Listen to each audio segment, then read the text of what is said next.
말씀은 요한복음 13장입니다.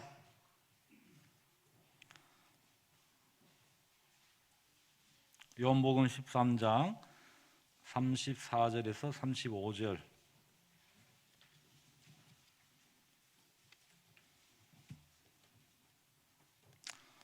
우리 두 절 말씀이니까 우리 한 목소리로 함께 봉독하도록 하겠습니다. 새 계명을 너희에게 주노니 서로 사랑하라. 내가 너희를 사랑한 것 같이 너희도 서로 사랑하라. 너희가 서로 사랑하면 이로써 모든 사람이 너희가 내 제자인 줄 알리라. 주위에 계신 분들 네 분 이상 우리 한번 이렇게 인사하겠습니다. 저를 먼저 보시고 저를 먼저 따라하시기 바랍니다. 제 안에 있는 예수님의 사랑으로 당신을 사랑합니다. 네, 이렇게 우리 자녀들 있으신 분들은 자녀들에게도 내 안에 있는 예수님의 사랑으로 하랑아 사랑한다. 이렇게 우리 주위에 네 분 이상 한번 인사하겠습니다.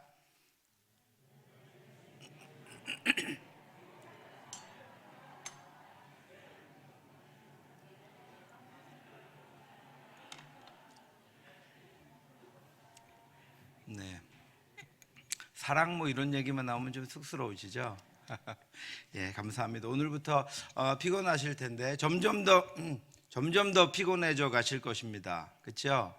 네, 쉬운 일은 아닙니다. 우리 특별하게 이렇게 새벽에 모여서 기도하는 거 쉬운 일 아니지만 또 감당할 때 하나님께서 그 안에 하나님의 인도하심과 하나님의 뜻을 우리에게 알려주시고 우리 가운데 역사하실 것이라고 믿습니다. 여러분 담대하게 마지막 날까지 우리 귀한 시간 잘 지켜나갈 수 있도록 기도하시면서 감당하시면 감사하겠습니다. 내가 왕 바리새인입니다 라고 하는 책을 쓰신 허운석 선교사님은 말기암의 통증이 극에 달했던 2011년 말부터 2013년 6월까지의 설교를 모아서 책으로 출판했습니다. 이 여자 선교사님이 선교하는 것도 쉽지 않은데 선교지에서 말기암 판정을 받고 그동안에 모았던 했던 설교들을 모아서 책을 출판했는데 이름이 내가 왕 바리새인입니다 라고 하는 책입니다. 선교사님 그 책의 일부 탄로난 자아에서 이런 설교를 기록했습니다. 요즘 교회에 가면 마국간에 나셨던 예수, 목수였던 예수, 집도 없이 살던 예수는 없습니다. 믿는다는 사람들도 주님 십자가는 말고 부활만 주십시오, 고통은 말고 만사 형통만 주십시오라고 그렇게 기도하고 있습니다. 당신은 어떻습니까? 누군가한테 싫은 소리를 듣거나 무시당했을 때 어떻게 반응합니까? 당장에 노여워서 몸을 부르르 떨지 않습니까? 옛날 학교 앞 문방구에 두더지 잡기라는 오락기가 있었습니다. 그 두더지 모습이 꼭 나 같습니다. 나를 드러내고 싶어 끊임없이 고개를 내미는 것입니다. 지금 한국 교회가 타락했다고 합니다. 왜 그런지 아십니까? 여러분 왜 그런지 아세요? 이 선교사님이 이렇게 얘기하셨습니다. 한국의 어머니들이 너무 많이 기도했기 때문입니다. 기도하는 어머니들이 무슨 잘못을 했다는 것입니까? 자기 욕심을 채우기 위해 기도한 죄입니다. 내 자식만 잘 되게 해달라고, 내 가족만 무사한 일하게 해달라고 기도한 죄입니다.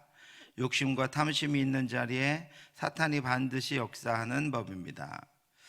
암에 걸리고 고통 가운데 죽음의 고비를 수차례 넘기니 내가 가인이고 라멕이고 유다임을 알았습니다. 하나님이 원하시는 것은 어떤 업적이나 성취가 아니라 나의 악한 본성이 발각되어서 하나님 앞에서 내가 미련하고 완악한 죄인이라고 인정하는 것임을 알았습니다. 아마 선교사님이 아들 때문에 굉장히 많이 고생을 하셨던 것 같습니다. 아들이 사춘기를 지나며 때마다 일마다 나를 괴롭게 했을 때 아들과 환경을 탓하고 하나님을 원망했습니다. 그러다 하루는 하나님, 아들 때문에 미치겠어요. 왜 저 아이를 그대로 두시는 거예요? 이렇게 기도하자 하나님이 이렇게 나에게 말씀하셨습니다. 너는 내 아들보다 더해. 아들이 원수같이 미웠지만 사실 원수는 나 자신이었습니다. 이후로 누구를 만나든지 그의 단점이나 부족한 점이 보이면 저는 이렇게 기도합니다. 주님, 저는 더한 사람입니다. 사랑하는 성도 여러분, 하나님이신 예수 그리스도는 이 땅으로 내려오셨고 십자가에 높이 달리셨습니다. 주님, 저는 더한 사람입니다라는 고백을 통해서 마땅히 죽어야 할 나를 살리기 위해 더한 은혜를 주신 그 하나님의 사랑이 우리에게 충만히 임해서 그 사랑으로 살게 하고, 그 사랑으로 가게 하고, 그 사랑으로 섬기게 하고, 그 사랑으로 사랑하게 하시기를 주님의 이름으로 축원합니다. 오늘 요한복음 13장을 함께 묵상할 텐데, 예수님이 죽어서 나흘이나, 요한복음 11장에 보면 예수님께서 죽어서 나흘이나 지난 나사로를 살리셨습니다. 모든 사람들이 그 나사로가 죽었다가 살아난 것에 집중하고 있었습니다. 예수님은 나사로도 그리고 그의 누이들인 마르다와 마리아도 사랑하셨지만 그들을 통해서 죽은 자의 부활을 보여주시고 증거하셔서 예수 그리스도 자신의 부활을 깨달아 알게 하도록 하시기 위해서 나사로의 죽음을 허용하셨습니다. 예수께서 들으시고 이르시되 이 병은 죽을 병이 아니라 하나님의 영광을 위함이요 하나님의 아들이 이로 말미암아 영광을 받게 하려 함이라 하시더라. 죽은 지 나흘이나 지난 베다니의 나사로 장례에는 많은 유대인들이 모여 있었습니다. 예수님은 거기 죽음을 애도하는 집으로 가셨습니다. 그리고 그곳에 부활을 선포하셨습니다. 예수께서 이르시되 나는 부활이요 생명이니 나를 믿는 자는 죽어도 살겠고 무릇 살아서 나를 믿는 자는 영원히 죽지 아니하리니 이것을 내가 믿느냐. 그리고 마르다에게 이 고백을 받아내셨습니다. 이르시되 주여 그러하외다. 주는 그리스도시요 세상에 오시는 하나님의 아들이신 줄 내가 믿나이다. 그러나 이 마리아를 따라온 유대인들은 눈물을 흘리시는 예수님을 보고 이렇게 비웃었습니다. 그중 어떤 이는 말하되 맹인의 눈을 뜨게 한 이 사람이 그 사람은 죽지 않게 할 수 없더냐. 그러자 예수님은 둘러선 무리들을 위해서 무덤에 돌을 돌려놓으라고 명하시고 기도하신 후에 죽은 나사로를 부르셨습니다. 이 말씀을 하시고 큰 소리로 나사로야 나오라 부르시니 그리고 나사로가 살아났습니다. 몸에 배를 동이고 얼굴에 수건이 덮인 나사로가 살아서 그 무덤을 걸어 나왔습니다. 예수 그리스도는 나사로를 사용하셔서 자신의 부활을 증거하시며 믿는 자의 부활의 예표를 세우셨습니다. 예수 그리스도는 그렇게 세상에 하나님이 주신 사명과 하나님의 존재를 나타내시기 위해서 하나님이 자신을 통해 이루실 구원 사역을 하나씩 보여주면서 십자가로 가고 계셨습니다. 그런데 여러분, 당시에 같은 시대를 살았는데 먼저 하나님의 말씀을 보고 알고 누구보다도 하나님의 말씀을 가지고 있었던 종교 지도자들의 생각은 달랐습니다. 그들은 나사로 사건 후에 예수라는 존재가 자신들에게 위협적임을 느끼고 예수님을 죽이려고 했습니다. 이에 대제사장들과 바리새인들이 공회를 모으고 이르되 이 사람이 많은 표적을 행하니 우리가 어떻게 하겠느냐. 만일 이를 그대로 두면 모든 사람이 그를 믿을 것이요 그리고 로마인들이 와서 우리 당과 민족을 빼앗아가리라 하니 그들은 걱정이 쌓이고 또 쌓였습니다. 예수님의 기적이 나타날 때마다 그들은 걱정으로 잠을 이룰 수가 없었습니다. 이날부터는 그들이 예수를 죽이려고 모의하니라. 그리고 현상수배를 붙였습니다. 이는 대제사장들과 바리새인들이 누구든지 예수 있는 곳을 알거든 신고하여 잡게 하라 명령하였음이로라. 예수 그리스도가 나사로를 통해서 부활을 증거하셨지만 누구도 부활에는 관심이 없었습니다. 예수 그리스도가 하나님의 아들이심과 그가 이루실 십자가 구원에는 아무런 흥미도 가지고 있지 않았습니다. 단지 그들은 예수 그리스도에 대한 영웅적인 관심으로 예루살렘에 입성하시는 예수님을 환영하고 환대했습니다. 그 이튿날의 명절에 온 큰 무리가 예수께서 예루살렘으로 오신다는 것을 듣고 종려나무 가지를 가지고 맞으러 나가 외치되 호산나 찬송하리로다. 주의 이름으로 오시느니 곧 이스라엘의 왕이시여 하더라. 죽은 나사로가 살아난 후에 사람들은 예수님에 대해서 두 부류로 급속하게 나뉘어졌습니다. 첫 번째 부류는 예수님을 통해서 유익을 얻고자 하는 이들이었습니다. 그들은 예수가 죽었던 나사로를 살렸다는 소식을 들었습니다. 그들은 예수를 통해서 유익을 얻을 수 있을 것이라고 생각했습니다. 당장은 자신들을 지배하고 있는 로마로부터의 해방이었습니다. 로마의 압제는 이스라엘 백성들에게 심각한 고통을 안겨주었습니다. 우리가 일본의 지배를 당했던 시절과 같습니다. 로마에서는 자신들에게 부과하는 세금을 얼마나 많이 부과하는지 기본적인 삶을 살기가 불가능할 정도였고, 세금을 거둬들이기 위해서 그들은 수시로 인구조사를 했을 뿐 아니라 유대인들 중에서 세리를 고용해서 백성들을 착취한다 싶을 정도로 많은 세금을 걷어갔습니다. 죽은 사람을 살리는 능력을 가지고 있다면 그는 분명 고통과 압제를 당하고 있는 자신들을 이 로마로부터 구원해 주시기 위해서 보내신 모세와 같은 존재라는 생각이 이스라엘 백성들에게 들기 시작했습니다. 그래서 그들은 예수님이 십자가를 지기 위해서 입성하시는 예루살렘 성문 앞에서 종려나무 가지를 꺾어들고 주님 이름으로 자신들에게 보내신 이스라엘의 왕을, 자신들을 로마로부터 해방시킬 이스라엘의 왕을 찬양하며 맞이했습니다. 나사로를 무덤에서 불러내어 죽은 자 가운데 살리실 때 함께 있던 무리가 증언한지라. 이에 무리가 예수를 맞음은 이 표적 행하심을 들었음이로라. 그들은 나사로를 살릴 능력을 갖고 계신 그 예수가 모세와 같은 선지자가 분명하다고 생각했습니다. 그래서 그 뒤로 예수님을 따라다니며 환영하고 예수님과 함께할 그 영광의 날을 기대하고 있었습니다. 또 한 부류는 아까 말씀드린 대로 예수님 때문에 해를 당할까 봐 두려워한 이들이었습니다. 그들은 대제사장을 포함한 종교 지도자들로 백성들이 예수를 따르고 예수님을 믿는 것 때문에 자신들의 지위와 가르치는 것들이 훼손을 당하고 자신들의 종교적인 지도력을 잃을까 봐 그들은 두려워졌습니다. 그래서 그들은 예수를 죽이기로 결심하고 모의해서 실행에 옮깁니다.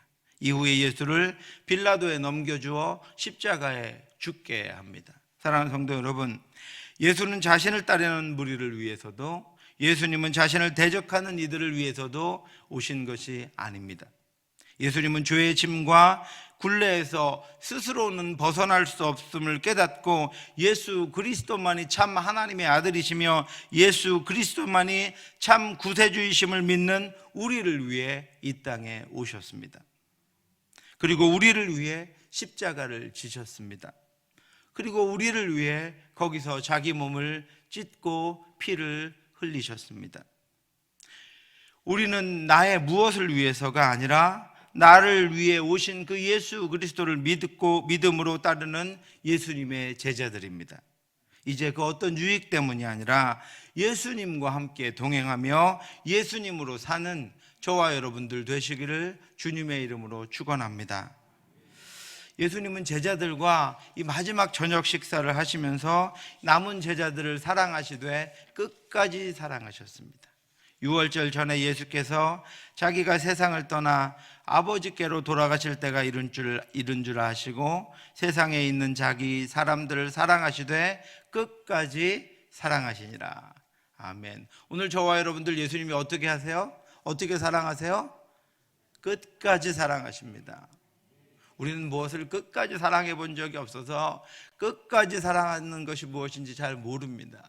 그런데 예수님은 믿는 자들을, 예수님을 따르는 이들을 사랑하시되 끝까지 사랑하십니다. 저와 여러분들을 끝까지 책임지십니다. 우리의 자녀들을 끝까지 책임지십니다. 우리 교회를 끝까지 하나님이 사랑하시고 책임지십니다. 아니면 우리는 그 사람은 안 돼, 우리는 그 사람은 아니야 라고 생각하는 그 사람까지도 예수님은 끝까지 사랑하십니다. 그러자 예수님이 끝까지 제자들을 사랑하시며 말씀하셨던 그 마지막 저녁 만찬 자리는 그렇게 은혜가 충만한 자리가 아니었습니다. 예수님이 이제 떠날 때가 가까우셨으면, 그리고 그 제자들과 하는 마지막 만찬이면 은혜가 풍성하고 사랑이 충만한 자리여야 했음에도 불구하고 그 자리는 그렇게 은혜가 충만한 자리가 못 되었습니다. 사탄은 그런 자리를 오래 지속시키게 그냥 두지 않습니다. 사탄은 우는 사자와 같이 웅크리고 있다가 가룟 유다를 삼켜버렸습니다. 가룟 유다는 사탄에게 사로잡혀 예수님을 팔아버릴 결심을 하게 됩니다. 마귀가 벌써 시몬의 아들 가룟 유다의 마음에 예수를 팔려는 생각을 넣었더라. 예수님은 저와 여러분들이 오래도록 은혜 받도록 가만두지 않습니다.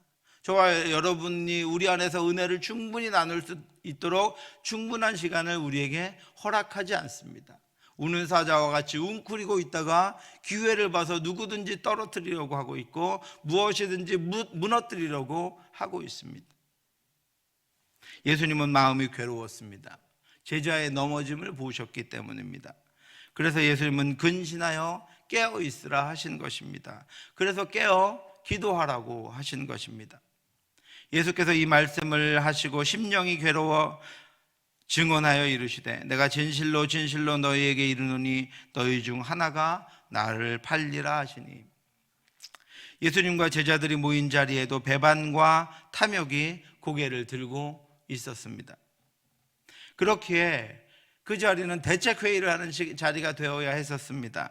가룟 유다의 배신을 아셨으니 그를 제거할 대책과 예수님을 잡으려는 대제사장과 공회의 시도를 무너뜨리기 위해서 자신들을 따르던 백성들을 동원하던가 하는 문제들을 그 자리에서 다루셔야 했습니다. 아니면 제자들에게 임무를 부여하셔서 문제를 해결할 방법을 찾아내셔야 했습니다. 그런데 여러분, 가룟 유다가 그 자리를 비우자 예수님이 제자들 향해서 이렇게 말씀하셨습니다. 새 계명을 너희에게 주노니 서로 사랑하라. 내가 너희를 사랑한 것 같이 너희도 서로 사랑하라. 너희가 서로 사랑하면 이로써 모든 사람이 너희가 내 제자인 줄 알리라. 예수님은 대책이 아니라 새 계명을 주셨습니다. 예수님은 예수님이 세우실 새로운 나라에서 제자들이 차지할 직책이 아니라 새 계명을 말씀하셨습니다. 그들에게는 이미 옛 계명이 있었습니다.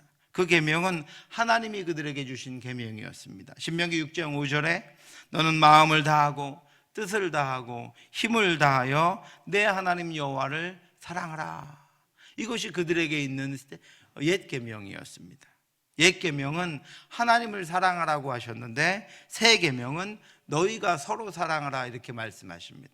옛 계명은 너는 마음을 다하고 뜻을 다하고 힘을 다하여 하나님을 사랑하라고 하셨는데 새 계명은 내가 너희를 사랑한 것 같이 너희가 서로 사랑하라고 말씀하셨습니다.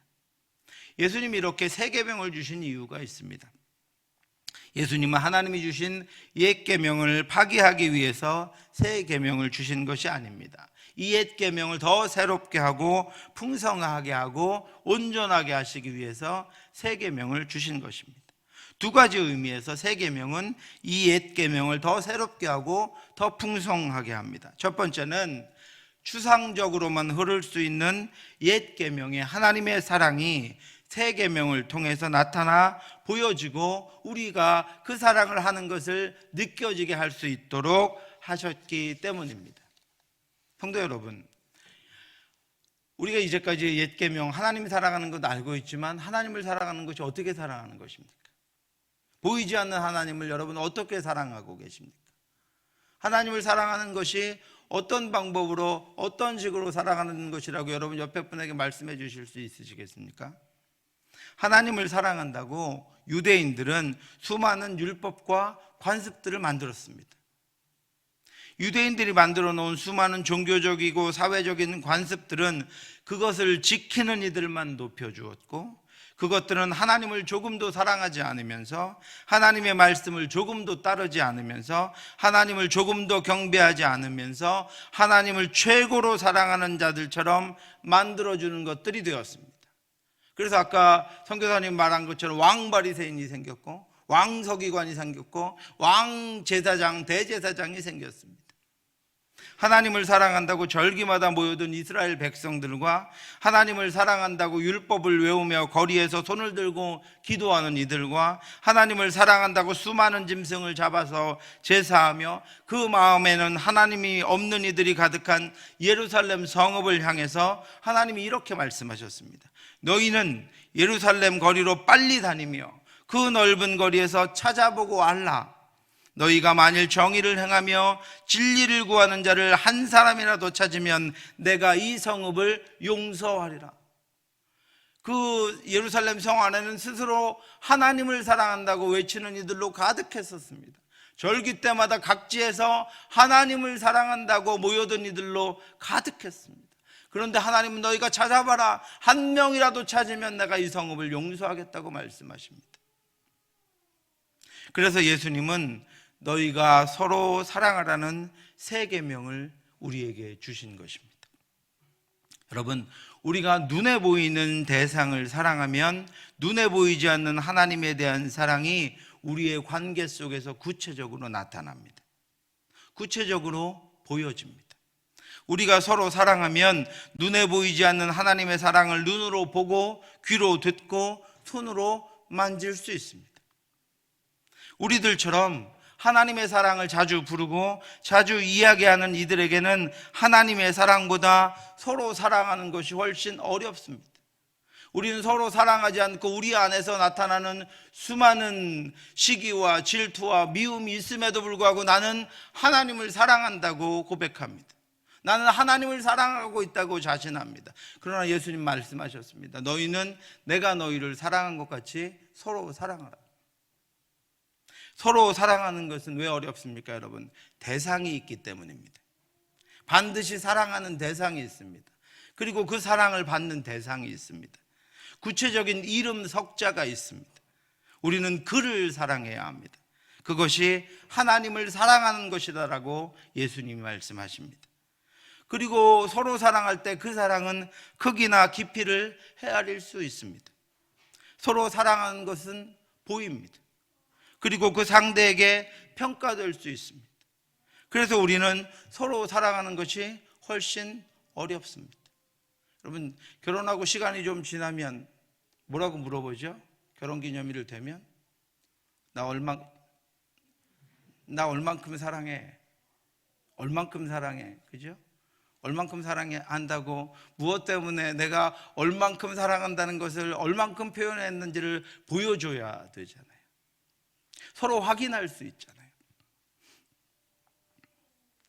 예수님은 우리가 서로 사랑해야 할 대상을 그리고 구체적으로 이렇게 말씀해 주셨습니다. 우리 같이 한번 읽겠습니다.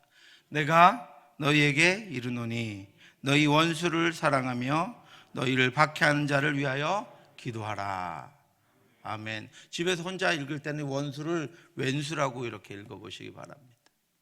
예수님이 그 사랑은 서로 사랑하는 사랑은 어디까지 가야 하냐면 너희 원수를 사랑하며 너희를 박해하는 자를 위하여 기도하라 이렇게 말씀하셨습니다. 그 사랑이 하나님 사랑하는 것이다라고 말씀하셨습니다. 예수님이 사랑하라고 하신 원수를 마귀나 사탄이나 공중의 권세 잡은 자처럼 추상적으로 생각하거나 이 세상의 불쌍한 사람들이나 헐벗고 굶주린 이들이나 북한 주민들이나 고아라고 그렇게 막연히 추상적으로 생각하면 그들을 사랑하기가 어렵지 않습니다. 우리는 그들을 미워하지 않기 때문입니다. 북한의 불쌍한 아이들 미워하지 않기 때문입니다. 이 세상의 불쌍한 사람들, 헐벗고 굶주린 사람들 미워하지 않기 때문에 우리는 사랑하고 있다고 생각합니다. 그런데 그 원수가 지금 내 마음속에 있는 그 사람, 지금 나를 힘들게 하고 있는 그 사람, 직장에서, 가정에서, 교회에서 나를 힘들게 한 그 사람, 나를 고통스럽게 했던 그 사람이라고 생각하면 사랑하기가 쉽지 않습니다. 어제 내게 상처를 주었던 그 목장 식구라면 사랑하기가 어렵습니다. 평생 손에, 제가 그런 게 아니고요, 물도 안 묻히게 해주겠다고 하면서 잘 나가던 나를 꼬셔서 시집 오게 해놓고 온갖 살림에, 가정, 경제에, 시집 식구들까지 맡겨서 청춘을 다 바치게 한 그 사람이라면 사랑하기가 어렵습니다. 저만 그런가요? 만일 내 아이를 괴롭혀서 내 아이가 학교 다니기 힘들게 만든 그놈들이라면 사랑하기가 불가능합니다. 내 돈을 떼어먹고 도망가 이토록 힘들게 한 바로 그 사람이라면 사랑하기가 어렵습니다. 내 마음에 상처를 주고 평생을 힘들게 만들었던 그 친구라면 죽으면 죽었지 내 눈에 흙이 들어가기 전에는 사랑이 아니라 용서하기도 어렵습니다. 그래서 사랑의 대상이 구체적이 되면 사랑하기가 어렵습니다. 그래서 예수님은 서로 사랑하라 말씀하셨습니다. 서로 사랑할 때 비로소 하나님의 사랑이 그 안에 있는지 보여지기 때문입니다. 서로 사랑할 때 비로소 하나님의 그 사랑을 받고 알고 그 사랑이 내 안에 흐르고 있는지를 알 수 있기 때문입니다. 서로 사랑하면 사랑하는 자신이 보이고 사랑을 받는 그 상대가 보이고 하나님의 사랑의 흐름이 보입니다. 하나님의 사랑이 나타납니다. 그래서 예수님은 서로 사랑하라고 하나님을 사랑하는 그 사랑을 더 풍성하게 해 주셨습니다. 두 번째는 옛 계명으로는 내가 마음을 다하고 뜻을 다하고 힘을 다하여 사랑할 수 없다는 것을 깨닫고 새 계명을 통해서 예수 그리스도의 사랑을 힘입어야 사랑할 수 있기 때문입니다. 예수님이 무엇이라고 말씀하십니까? 내가 너희를 사랑한 것 같이 너희도 서로 사랑하라. 요한복음 13장 34절에서 서로 사랑하라라고 하는 이 우리들끼리의 사랑이라는 단어를 쓸 때 내가 너희를 사랑한 것 같이라고 하는 그 문장에서 사용하셨던 하나님의 사랑 아가페라는 단어를 사용하십니다. 내가 아가페 하나님의 사랑으로 너희를 사랑한 것처럼 너희도 하나님의 사랑으로 서로 사랑하라고 말씀하셨습니다. 우리가 서로를 사랑하는 것을 내 사랑으로는 할 수 없습니다. 우리의 이기적인 사랑은 부모도 자식도 배우자도 동역자도 목사가 성도를 성도가 목사를 성도가 성도를 온전히 사랑할 수 없습니다. 내 사랑으로는 불가능합니다.